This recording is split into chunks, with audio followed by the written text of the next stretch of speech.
The 100th career three for Kon Knueppel, faster than anyone in NBA history. He's super talented. It's a vision of what's possible in the league, belief in the young guys who put the work in and have developed an identity around shooting the ball at a high level, volume, and efficiency. So sky's the limit for him. Kon Knueppel was supposed to be a solid rookie, a good shooter, maybe a nice complementary piece. Instead, he's obliterating every expectation anyone had for him. Who's got it? Charlotte. Knueppel fakes, fires. He's got it, and a foul on Onyeka. Right now, Knueppel is leading the entire NBA in three-pointers made, not just rookies, the whole league. And for a first-year player to walk in and immediately become the most prolific shooter in basketball, that should not be possible. But it gets even crazier. He's on pace to enter one of the most exclusive shooting clubs in NBA history, a statistical threshold that only 9 players have ever reached. No rookie has done it before. And at the same time, the Hornets looked cooked, a lottery team already counting ping pong balls, and then everything changed. Charlotte suddenly became one of the hottest teams in the league, pulling off a stunning turnaround nobody saw coming. And right at the center of it all was Knueppel, including a statement head-to-head battle with the #1 overall pick, his former college teammate Cooper Flagg, where he proved he belongs at this level. So in this video, we're going to break down why what Kon Knueppel is doing is historically unprecedented for a player his age, and why this might only be the beginning. Kon Knueppel is doing something that honestly shouldn't be happening. Every expectation that followed him through the pre-draft process, gone. Because what he's doing from a shooting standpoint is starting to enter historic territory. The #4 pick in the 2025 draft has already become one of the most productive rookies and one of the most efficient players in the NBA this season. And the numbers back it up. Knueppel is averaging 19.4 points, 5.4 rebounds, and 3.5 assists per game, which on its own is impressive for a first-year player. But the real story here is the efficiency. He's shooting 49.1% from the field, an absurd 44.2% from 3 on 8 attempts per night, and 89.3% from the free throw line. While converting 56.1% of his two-point attempts, that combination gives him a 62.1% effective field goal percentage and around 65% true shooting. Efficiency levels typically reserved for elite vet scorers. And historically, this gets even rarer. According to The Athletic's Esfandiar Berahini, Knueppel is just the second rookie ever to average over 15 points per game on 60% true shooting with a 22% or higher usage rate. The only other player to do that? Zion Williamson. That immediately puts this whole season into a completely different context. Impact metrics tell the same story. At just 20 years old, Knueppel currently ranks as roughly the 27th best offensive player in the league, according to estimated plus-minus, a catch-all metric that evaluates scoring efficiency, shot creation, decision-making, and overall offensive value. What Knueppel is doing right now is borderline historic. But as crazy as all that sounds, it might not even be the most insane part of this season. Knueppel is pacing toward territory we've literally never seen before. He's on track to become the first rookie in NBA history to join the 50-40-90 club. Leaves it for Kon. Got it! That's the first triple for Knueppel. For context, that means shooting 50% from the field, 40% from 3, and 90% from the free throw line across an entire season. Heading into this year, only 9 players in league history have ever done it. Legends like Steve Nash, Larry Bird, Kevin Durant, and Steph Curry. The fact that a 20-year-old rookie is even mentioned in that conversation is absurd. And when you shoot that efficiently, records start falling. Knueppel became the fastest player in NBA history to reach 100 made three-pointers, doing it in just 29 games. The previous record was 41 games, set by Lauri Markkanen. He shattered that by 12 games. But if there's one benchmark that really captures this season, it's the rookie three-point record. From the moment Knueppel first put on a Hornets jersey back in October, the shooting was obvious. He knocked down 3 triples in his NBA debut against Brooklyn, and that was basically the warning shot for what was coming. The milestones started piling up almost immediately. Fastest player ever to 50 threes, 15 games. By game 29, he hit 100 career threes, smashing Markkanen's previous record by 12 games. Then in his 58th game against Chicago, he reached 200 career threes, faster than anyone in league history, breaking Duncan Robinson's previous record of 69 games. So naturally, The next question became, when does he break the rookie record? Keegan Murray's mark of 206 threes in 80 games had stood since 2023, and Knueppel entered the Pacers matchup needing just 6 to pass it. He went out and hit 8, 28 points, and suddenly he was sitting at 209 on the season, surpassing Murray's record in just 59 games. That's what makes this truly ridiculous. With 22 games still left in the season, Knueppel's already got the record and he's still going. At his current pace, 250 plus threes is realistic. If he averages just 1 per game the rest of the way, he finishes around 232. 2 per game puts him near 255. 3 per game pushes him towards 280. And if he goes on a real heater, 4 per game, he's crossed 300 made threes. For a rookie, think about that for a second. But even more impressive is the context around those numbers. When Knueppel entered the Pacers game, he was the only player in the entire NBA this season with over 200 made threes. Now sitting at 209, he's ahead of established stars like Tyrese Maxey and Donovan Mitchell, who both have 191. A rookie is currently the favorite to lead the league in made three-pointers, and that almost never happens. Leading the NBA in threes requires the perfect combination of heavy minutes, a complete green light, elite efficiency, and teammates who can consistently generate open looks. Rookies rarely check all those boxes. Most are still adjusting to NBA speed, learning offensive systems, and trying to earn their coach's trust. But Knueppel isn't operating like a normal rookie. Right to Knueppel! Tie ball game! Oh yeah! His pace is unprecedented, and historically, it puts him ahead of some of the greatest shooters we've ever seen. Damian Lillard made 185 threes as a rookie, Steph Curry had 166, Ray Allen hit 117, Klay Thompson 111, James Harden 93, Reggie Miller 61. Knueppel has already cleared all of those, and if he reaches 277 this season, he would have more threes in his rookie year than Steph Curry and Klay Thompson combined in theirs. Now, becoming the greatest shooter of all time would still require years of volume, accuracy, and longevity. But what Knueppel is building right now is something no rookie has ever had before, a head start over every elite shooter who came before him. But elite shooting doesn't always translate to winning. Plenty of players can put up numbers on bad teams. So the real question is, has Knueppel actually moved the needle for Charlotte? And the answer is kind of insane. The Hornets started the year exactly how people expected. They opened 3-7 in their first 10 games. By game 20, they were 6-14, 10 games later, 10-20. They closed 2025 at 11-22, basically locked into what looked like another lottery-bound season. Nothing about that start suggested this team was going anywhere. And then late January happened.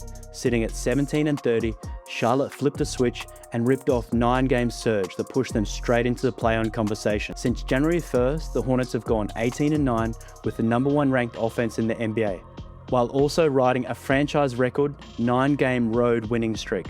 And Knueppel has arguably been at the center of it more than anyone else. Charlotte's offense has leaned heavily into spacing and three-point shooting, now top 10 in offensive rating and 4th in three-point percentage, and Knueppel is one of the main engines driving that system.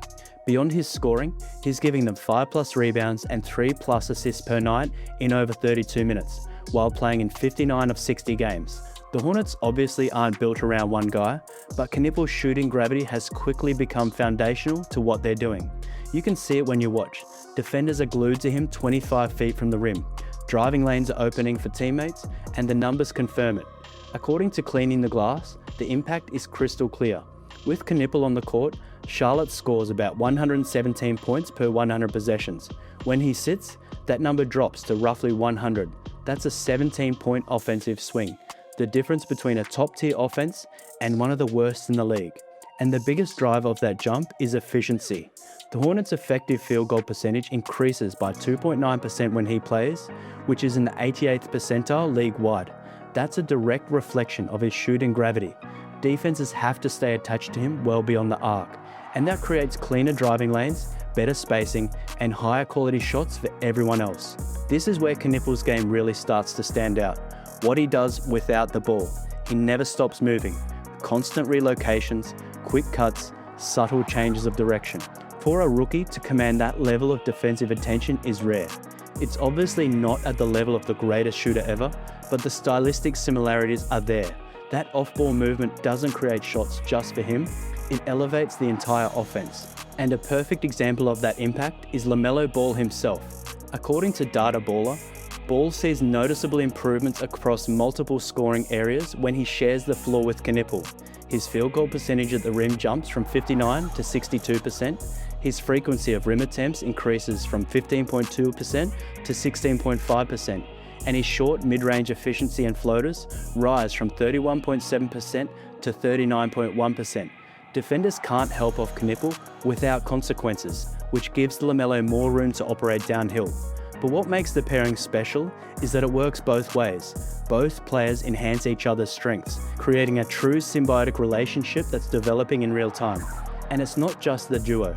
The full starting lineup of LaMelo Ball, Brandon Miller, Miles Bridges, Moussa Diabate, and Kon Knueppel has been one of the most explosive units in basketball. Among lineups with at least 400 possessions, Charlotte starters lead the league in scoring efficiency, averaging a ridiculous 139.7 points per 100 possessions, roughly 16 points better than the next best unit. Since January, that five-man group has logged 195 minutes together and posted absurd numbers. A 136.4 offensive rating, a 110.6 defensive rating, and a plus 25.8 net rating, along with 64.4% effective field goal percentage and 67.3% true shooting. Those are championship-level efficiency metrics, and Knueppel's spacing is a critical reason why everything works. Because instead of shrinking next to two high-usage stars in Ball and Miller, Knueppel has expanded Charlotte's offensive ceiling. Coming into the league, many assumed he'd be a three-point specialist and not much more, but he's proven to be a capable playmaker, a willing rebounder, and a respectable defender. The athleticism might not jump off the screen, but the processing speed, IQ, and decision-making absolutely do. Already an elite shooter, Knueppel is combining individual production with team success, and that combination has been a catalyst for Charlotte's turnaround. With 29 wins already, the Hornets have surpassed each of their last 3 season totals and are firmly in the playoff hunt, which would mark their first postseason appearance in a decade. Not many people thought Knueppel would turn into a budding superstar this quickly. Entering the season, the Rookie of the Year conversation felt predetermined. Cooper Flagg was the clear favourite, the #1 overall pick, the former Duke phenom, and to his credit, Flagg has largely lived up to it, even while dealing with some injury setbacks. But more than halfway through the season, the race looks very different. Knueppel, Flagg's former Duke teammate and roommate, has forced himself right into the conversation. What was supposed to be a one-player award suddenly has real competition. Both players have put together impressive rookie seasons, but in very different ways. Cooper Flagg has the edge in traditional all-round production, 20.4 points, 6.6 rebounds, and 4.1 assists compared to Knueppel's 19.4, 5.4, and 3.5, along with more steals and blocks, which reflects his broader two-way role and defensive versatility. Flagg impacts the game everywhere. But where Knueppel separates himself is efficiency, and it's not particularly close. He's shooting 49% from the field compared to Flagg's 48%, but the real gap shows up from 3, 44.2% versus 30.2%. That difference completely changes defensive attention and spacing value. It also shows up in effective field goal percentage, where Knueppel sits at 62% compared to Flagg's 51%. That's a massive gap, especially considering Knueppel's high volume perimeter scoring. The advanced metrics lean even more toward Knueppel offensively. He holds a higher PER at 18 compared to 17.4, but the biggest separation is true shooting, 65% versus 56%, which confirms his scoring profile is elite relative to league standards. He also dominates offensive impact metrics, posting 4.5 offensive win shares compared to Flagg's 1.2, and a much stronger offensive box plus minus at 3.8 versus 0.7. Sure, Knueppel's team is much better than Flagg's, but his offense is translating directly into team value. Flagg still shows his defensive impact with a positive defensive box plus minus compared to Knueppel's negative mark, which lines up with his reputation as the more complete defender. But even with that edge, Knueppel comes out ahead in overall impact metrics, total win shares per 48, box plus minus, and VORP all favour him so far this season. So here's the big question. Flagg may project as the more complete long-term superstar archetype, but right now, Knueppel's elite shooting efficiency and offensive impact have translated into the stronger overall statistical season, and that's why this Rookie of the Year race suddenly has real tension. We got the perfect real-world showcase when the two went head-to-head back in January. The Mavericks and Hornets clashed in what turned into an instant classic. Flag erupted for 49 points on 20 of 29 shooting with 10 rebounds, while Knueppel answered with 34 points and 8 made threes, both career highs. But the biggest moment came at the very end. With the game tied at 121 in the final seconds, Knueppel made the winning play, doubling Flag, deflecting the pass, sprinting ahead in transition, drawing the foul, and calmly knocking down 2 free throws with 4.1 seconds left. That kind of sequence shows more than scoring ability. It shows winning impact. And none of this takes anything away from Flag. He's been incredible, and his production stacks up historically with elite rookies like LeBron James, Luka Doncic, and Victor Wembanyama. Nobody's questioning his talent. But what Knueppel is putting together, the shooting efficiency, the team success, the records falling one after another, this is a different kind of rookie season. He's on pace to become the first rookie ever to join the 50-40-90 club. He's already broken the rookie three-point record, and he could realistically lead the entire NBA in made threes as a first-year player. You can't ignore that in a Rookie of the Year voting. No rookie has ever attempted what Knueppel is attempting, and if he finishes the job, it could lock up the award. What we're watching from Kon Knueppel right now might never be matched by another rookie. The shooting, the efficiency, the records, the winning impact. We've simply never seen this combination this early in a career. And the craziest part, he's still just getting started. This is year one. The ceiling from here is honestly terrifying. So now, I want to hear from you. Do you think Knueppel is the next Steph Curry before Steph even retires? Or could he end up being even better? Let me know your thoughts down in the comments below. And if you enjoyed this video, hit the like and hype button, drop a comment, and hit the subscribe button for more videos like this, and maybe check out one of these on your screen now.